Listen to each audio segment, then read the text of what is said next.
Assalamualaikum warahmatullahi taala wabarakatuh. Apa khabar semua? Saya nak ucapkan selamat Hari Raya. Maaf zahir batin dan selamat menunaikan ibadah puasa yang terakhir pada hari esok. Hari ini saya nak sembang sikit pasal ada berita malang. Berita malang. Berita malam bukan buat tuan-tuan tetapi berita malam buat Tun Dr. Mahathir Mohamad. Kenapa saya katakan berita malam buat Tun Dr. Mahathir Mohamad?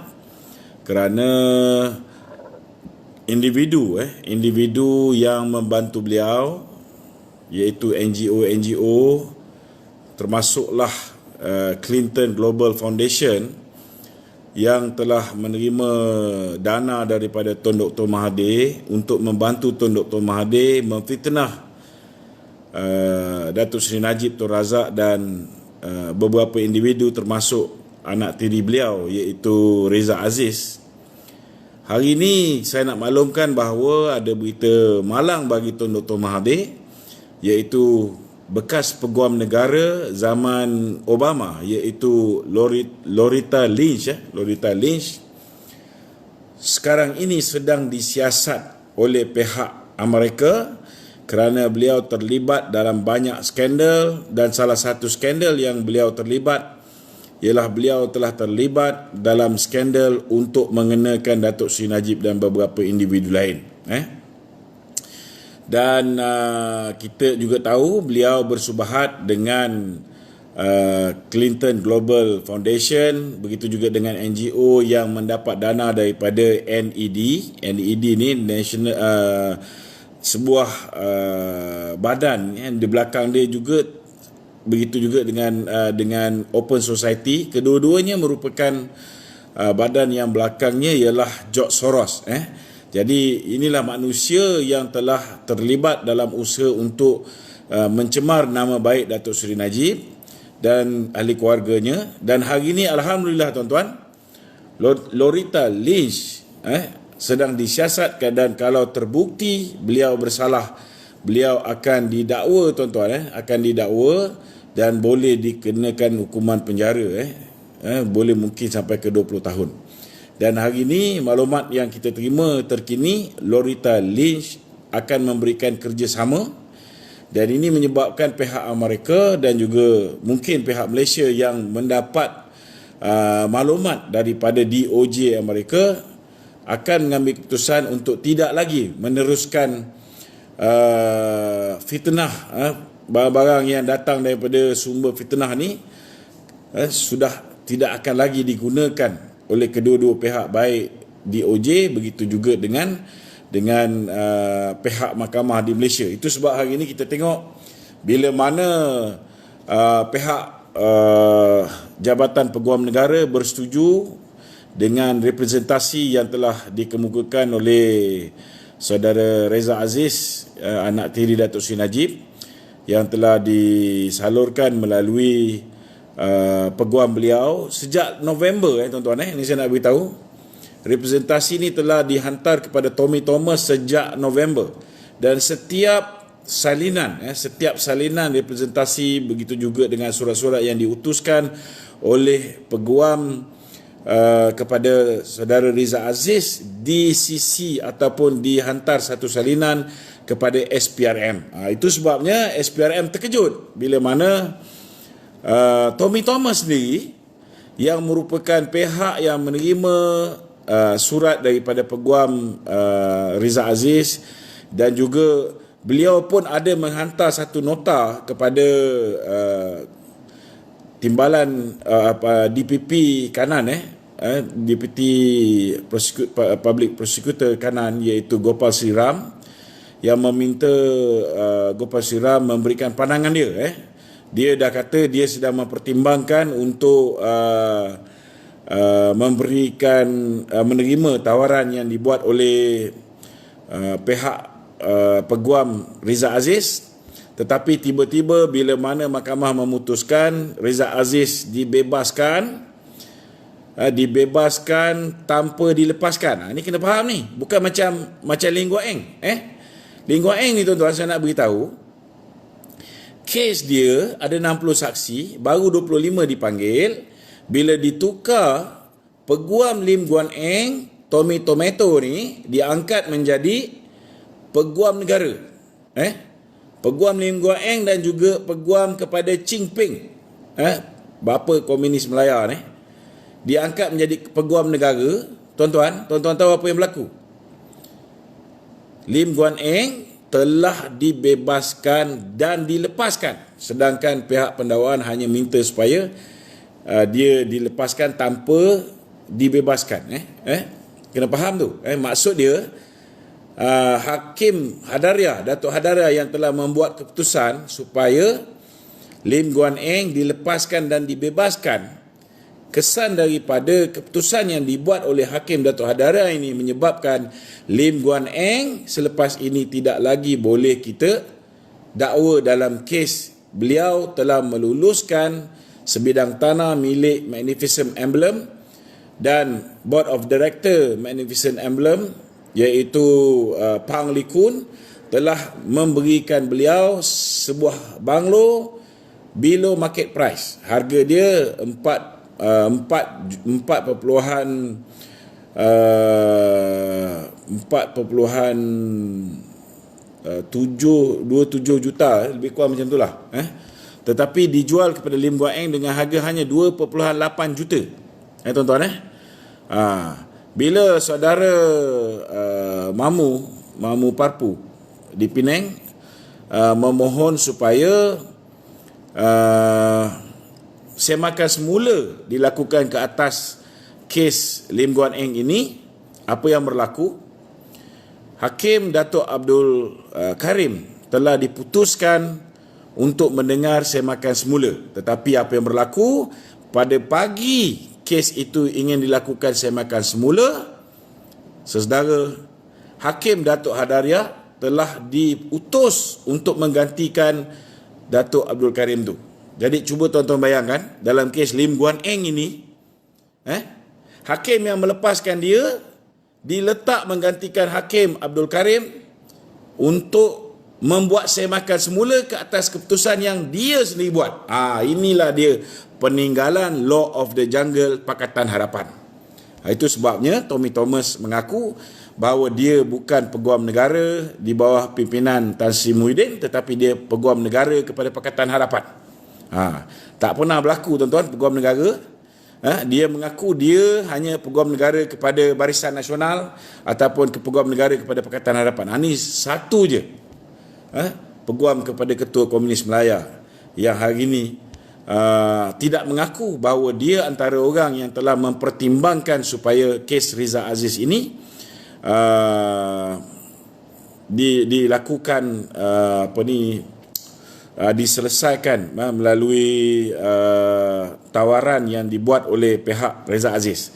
Saya nak bagi tuan-tuan mula faham kenapa Reza Aziz mengambil pendekatan dia tak lawan di mahkamah. Maksudnya dia tak lawan kes DOJ, dia tak lawan kes yang dia buat pengubahan warna haram ataupun AMLA di Malaysia ni. Ini saudara kena faham. Pertama sekali saudara, Reza Aziz ni apa kesalahan dia yang ramai diputarbelitkan oleh Malaysia Kini, oleh UOB, oleh pihak-pihak Pakatan Harapan ni? Mereka cuba menggambarkan seolah-olah Reza Aziz ni menyeleweng duit 1MDB. Sebenarnya apa yang Reza Aziz buat, tuan-tuan, ketika Datuk Seri Najib berjumpa dengan Sheikh Al-Mansur, beliau telah memohon supaya Sheikh Al-Mansur menaja pembikinan filem yang nak dibuat oleh Reza. Tetapi tak dapat penajaan. Yang dapat ialah Sheikh Al-Mansur ini saudara telah mengarahkan supaya Abah IPIC memberikan pinjaman kepada Reza. Jadi saudara, Reza hanya meminjam. Jadi macam mana si tua puaka bernama Mahathir Mohamad ni hari ini mengatakan seolah-olah macam diri dia bersih. Dia kata bahawa hari ini kerajaan sudah tidak ada demokrasi. Demokrasi sebenarnya musnah zaman kau, wahai Mahathir. Hari ini hari ni apa yang mahkamah buat, mereka cuba nak membetulkan apa yang sepatutnya dibetulkan lama. Kalau nak ikutkan, patut dibuang kes saja. Sebab apa? Kes Riza ini, saudara, DOJ bukan kenakan pendakwaan ke atas Reza. Reza tak pernah didakwa oleh pihak Amerika. Apa yang berlaku ialah Reza telah pun disaman sivil. Okey? Untuk apa disaman sivil ini? Untuk merampas saudara yang kena saman, Reza Aziz, begitu juga dengan Lau Teck Jo, begitu juga dengan Kadim Al-Qubaisi dan Muhammad Al-Badawi. 4 individu ni disaman untuk dirampas 17 aset. 17 aset ni tuan-tuan, antaranya kapal Equanimity, antaranya jet peribadi Jolo dan sebagainya. So Reza bersetuju, saudara, sebab dia ni businessman. Dia pinjam duit untuk membikin filem. Filem dia bukan filem cikai-cikai, tuan-tuan. Filem dia antaranya The Wolf of Wall Street, antaranya Dumb and Dumber 2. Ada banyak filem dan filem dia semua box office. Dia bukan macam anak Mahathir, tuan-tuan, pegang apa pun gagal. Dia punya filem semua box office. Dan dengan duit pinjaman itu, saudara, dia berjaya dapat buat filem. Modal dalam kes yang melibatkan Reza ni lebih kurang 248 juta US dollar. Dan itulah yang dia kena amla. Padahal duit tu langsung tak ada kena mengena dengan Malaysia. Dia pinjam duit dengan Aba IP, sebuah syarikat di UAE.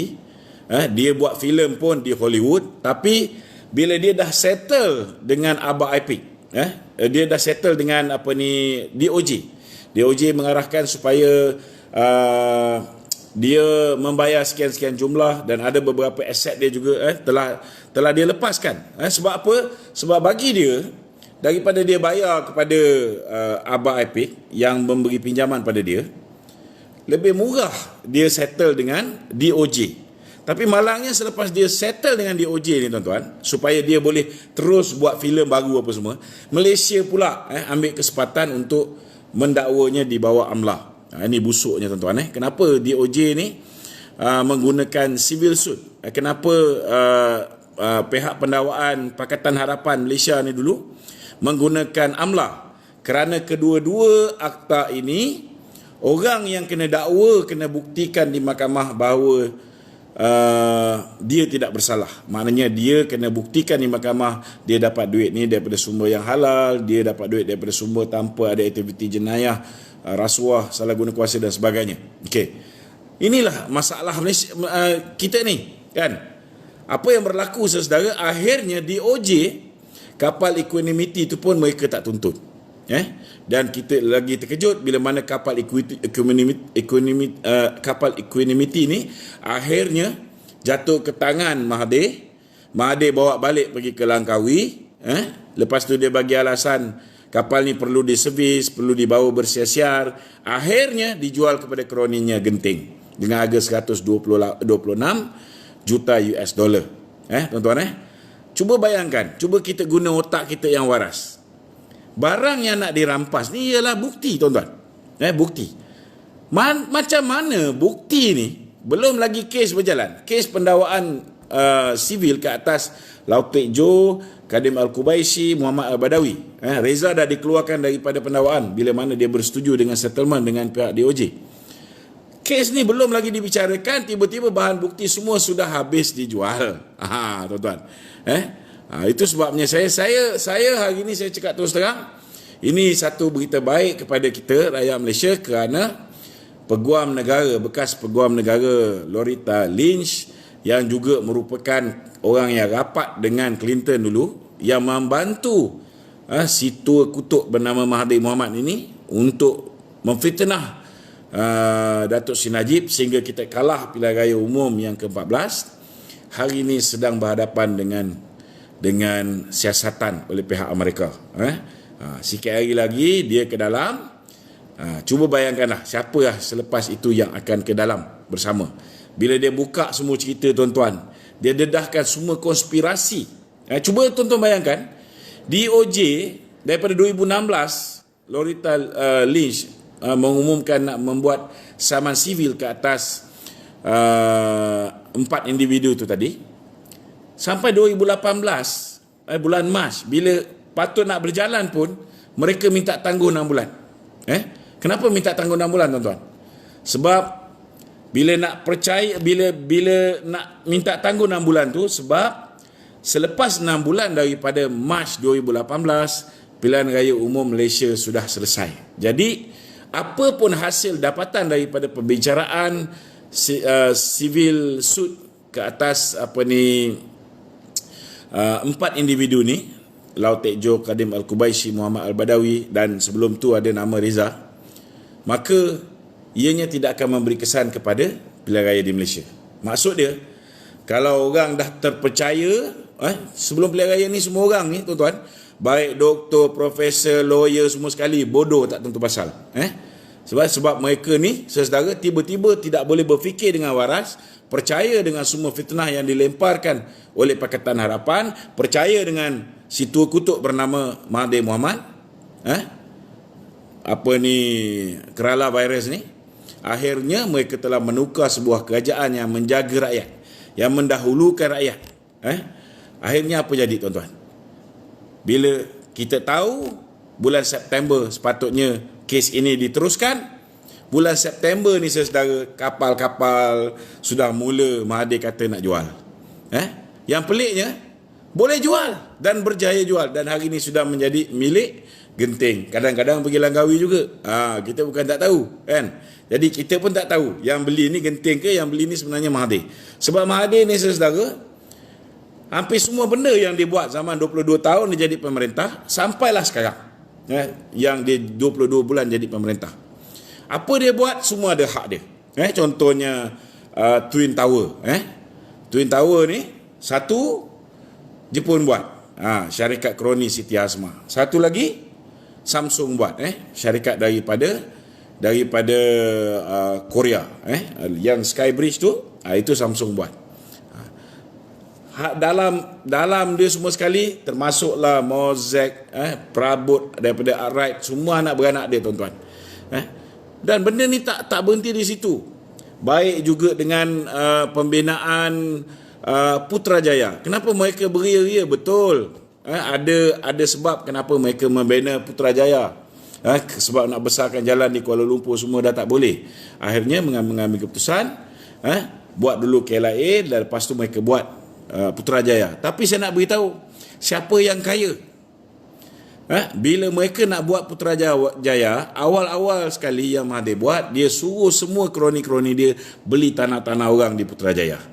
Beli dengan harga yang sangat murah, akhirnya jual dengan kerajaan dengan harga yang sangat mahal. Bangunan-bangunan, rata-rata kroni-kroni dia yang buat. Yang saya nak cerita, kroni Cina dia satu hal, tapi yang betul-betul yang dibuat oleh orang Melayu tu, masjid besi. Yang lain semua, saudara, semua diberikan kepada kroni-kroni dia. Yang masjid besi tu pun saya tak pastilah kroni dia pun tidak, tapi saya rasa mesti ada hubungan juga dengan dia. Jadi persoalan dia hari ini, saudara, hari ini manusia bernama Mahathir ni nak memulakan sekali lagi budaya fitnah ni. Hari ini mereka cuba, mereka ni frust, dia termasuklah Xavier, frust pasal apa? Frust pasal tak boleh nak buat undi tak percaya. Saya nak beritahu tuan-tuan, Mahathir, kalau buat undi tak percaya ni, kau boleh jadi Perdana Menteri ke? Tak boleh, tak boleh. Jadi saudara, saya nak beritahu, hari ni pun kita dengar Tan Sri Muhyiddin sudah pun sudah kena kuarantin 14 hari sebab dia hadir dalam satu mesyuarat di mana orang tu sudah positif COVID-19. Kita harap beliau boleh selesai lah, maknanya boleh sihat dan tidak ni. Dah buat ujian negatif, tapi mengikut akta memang dia kena kuarantin 14 hari. Okey, kita tutup bab ni. Cuma Mahathir ni yang saya tak faham, time orang COVID ke, time orang ada masalah ekonomi ke, dia cerita nak buat undi tak percaya je. Matlamat dia tuan-tuan tak habis-habis nak menjatuhkan kerajaan. Tak habis-habis nak jadi baruah kepada DAP. Untuk apa? Saya nak tanyalah. Kalaulah misalnya itu hari sidang parlimen bukan hanya sekadar sejam. Maknanya kita buat 18 hari lah contohnya. Kau rasa kau boleh jadi Perdana Menteri ke? Kau ingat Sultan yang di-Pertuan Agong semua percaya kat muka kau ke Mahathir? No way. Engkau menang pilihan raya akan datang pun belum tentu boleh jadi Perdana Menteri, tahu tak? Sebab semua orang dah kenal dah muka puaka yang telah menjahanamkan negara ni selama 22 bulan. Dulu time kau 22 tahun orang tak kenal kau. Time tu orang tak tahu kau buat apa ni sepang sekit Formula 1 untuk anak kau. Orang tak tahu. Time tu kau buat apa juga? Kau buat daya bumi, daripada apa ni steel punya structure. Orang tak tahu apa ni Siti Asma dapat 70 juta. Orang tak tahu. Masa tu kau boleh buat apa saja sebab tak ada internet, orang tak boleh nak buat search itu, tak boleh buat ini. Tapi hari ni kau tak boleh survive ni, Mahathir. 22 bulan kau tak boleh survive. Cuba bayangkan. 22 bulan akhirnya kau sendiri terpaksa meletakkan jawatan. Jadi macam mana kau nak bertanding lagi? Masih berangan lagi nak jadi Perdana Menteri. Ini Anwar Ibrahim pun satu hal juga. Cukuplah dah kena tipu. Berapa kali nak kena tipu dengan puaka ni? Rakyat Malaysia ni sepatutnya kena faham. Dua manusia ni, baik Mahathir baik, baik anak dia Mukris baik. Ini dua manusia ni kita lenyapkanlah daripada senario politik dunia ni. Daripada persada politik Malaysia ni kita lenyapkan. Nak hantar pergi tempat lain, nak hantar dia balik Kerala, boleh hantar. Tapi janganlah bagi peluang untuk dia sekali lagi menjayakan aktiviti fitnah dia. Sebab hari ni saya nak beritahu, ada yang mula sudah termakan dengan fitnah dia. Ada yang percaya yang si Riza ni, tuan-tuan, pergi seleweng duit 1MDB. Padahal orang ni saudara, dia berusaha nak dapat pinjaman daripada, dia mula minta penajaan daripada Syekh Al-Mansur, tapi dia dapat pinjaman. Kalau dia ni anak kepada Mahathir Mohamad, dia tak perlu pinjaman. Dia tak perlu pinjaman untuk memulakan dia punya filem. Tak perlu. Saudara, dia kalau dia anak kepada Mahathir, apa cadar hospital pun dia sapu. Hospital Pantai punya semua projek semua dia sapu. Sapura Kencana, apa yang dia orang tak sapu tuan-tuan dekat Petronas tu. Baru nak cari site baru, dia dah hantar orang dia. Itu sebab bila time dia wujudkan apa yang dipanggil sebagai Council of Elders, salah seorang tuan-tuan, salah seorang yang dia letakkan sebagai Council of Elders ialah Hassan Marikan, kroni dia. Ini kena faham. Ini tuan-tuan, ramai orang tak tahu ni. Kenapa dia beria-ria sangat nakkan Jabatan Bengkok? Sebab Jabatan Bengkok itulah yang akan membantu pelabuhan Tanjung Pelepas. Nama milik Syed Mokhtar sebenarnya milik dia dengan Daim Zainuddin. Ini benda ni semua sekali ni saudara, kita sedang kumpul maklumat. Dan lepas ni kita akan hentam satu persatu. Sebab kita dah ada orang daripada Jabatan Perdana Menteri, zaman dia 22 tahun jadi Perdana Menteri, kita akan hentak dia sampai dia tak cukup tanah nak lari ni tuan-tuan.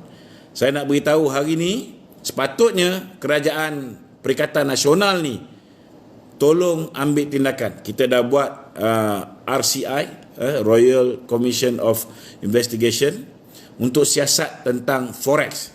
Ini yang sepatutnya kita buat. Ambil tindakan pada Mahathir ni. Kalau kita tak ambil tindakan pada Mahathir, dia tak ada kerja. Kerja dia fitnah. Dan akhirnya kerajaan apa pun yang bakal dibentuk akan datang tidak boleh menjalankan tugas dia dengan baik. Tak boleh jalankan tugas dia dengan baik. Saya secara peribadi, saya tak yakin Datuk Seri Najib akan mendapat keadilan. Takkan mendapat keadilan di mahkamah. Saya tak yakin. Macam mana saya nak yakin tuan-tuan? Saya punya kes, saya pergi saya pergi report ke atas Amhari, saya yang kena dakwa. kita tahan budak-budak di AP daripada mengganggu program Datuk Seri Najib depan Universiti Melaya. Budak yang buat demonstrasi, budak yang buat protes, budak yang maki hama Datuk Seri Najib, penyamun dan sebagainya dilepaskan, saya juga yang kena dakwa. Ini kes yang belum lepas lagi.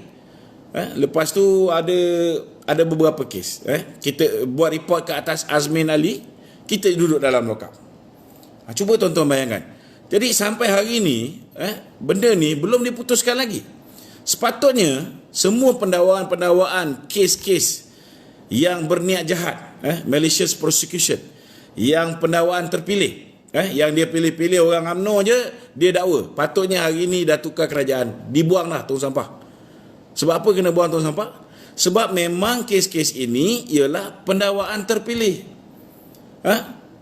Kes-kes yang siasat dulu, macam kes Datuk Najib satu hal, kes Datuk Zahid, kita tengok apa kenyataan. Bila mana dia terima dana daripada dia terima sumbangan daripada Datasonic dan juga MyEG. Dia yang terima sumbangan tak kena dakwa, tapi orang yang beri sumbangan tak kena dakwa. Sebab apa? Adakah kerana yang memberi sumbangan itu ialah abang ipar kepada Mahathir, iaitu bekas Jeneral Hashim Ali? Kerana itu dia selamat? Ini pendakwaan terpilih. This is selective prosecution. Bila kita dakwa Lim Guan Eng, orang yang bagi dia rumah below market price, Pang Likun pun kita dakwa sama. Ini baru adil. Jadi hari ini saya mintalah, kalau boleh Peguam Negara yang baru ni, buatlah keputusan yang betul, yang mana yang siasat dulu, dakwa dulu, siasat kemudian, ni buanglah. Buanglah. Kita boleh simpan benda-benda yang jelas berniat jahat, yang jelas merupakan pendakwaan terpilih. Kalau boleh betulkan benda ni, barulah kita yakin bahawa sebenarnya kerajaan hari ini bukan lagi kerajaan yang dicengkam, kerajaan yang masih lagi di bawah naungan Pakatan Harapan. Sebab hari ini kerajaan yang dibentuk bukan hanya PPBM. Kerajaan yang dibentuk bersama dengan UMNO, bersama dengan PAS, yang menjaga soal undang-undang pun PAS. Jadi bagaimana mungkin pendakwaan-pendakwaan terpilih di zaman Pakatan Harapan masih diteruskan? Patut dibuang ke baku sampah. Kerana saya fikir hari ini, saudara, hakim nak buat keputusan pun dia takut. Sebab keadaan hari ini tak menentu. Mungkin besok lusa Pakatan Harapan boleh memerintah. Mungkin besok lusa Barisan Nasional boleh memerintah. Jadi mereka pun tak boleh nak buat keputusan. Sedangkan pendakwaan bermula apabila seorang peguam kepada Lim Guan Eng, peguam kepada kepala DAP dan peguam kepada kepala komunis diangkat menjadi peguam negara. Ini punca kerosakan. Jadi kalau dah pendakwaan-pendakwaan yang dibuat zaman Tommy Thomas menjadi peguam negara ni, sepatutnya lah digugurkan semua sekali. Tak kira lah kes yang melibat Datuk Najib ke, Datuk Zahid ke, Tengku Nan ke, Bung Mokhtar ke, ataupun Datuk Ahmad Maslan ke, Datuk Syaril Samad ke. Ini semua, tuan-tuan, ini semua karut. Kita minta supaya peguam negara yang baru ni gugurkan kes ni, ataupun minta mereka ni membuat representasi. Kerana untuk mendapat keyakinan rakyat, Pakatan Harapan kena pastikan bahawa mahkamah dilihat bukan lagi alat pihak politik untuk mengenakan musuh-musuh politiknya. Mahkamah perlu dibebaskan, mahkamah perlu diangkat orang-orang yang tak ada political inclination untuk mengepalainya, supaya barulah undang-undang tu dapat ditegakkan dengan betul, bukan lagi macam zaman Tommy Thomas, law of the jungle. Itu je yang nak saya sampaikan. Sekian. Assalamualaikum warahmatullahi wabarakatuh.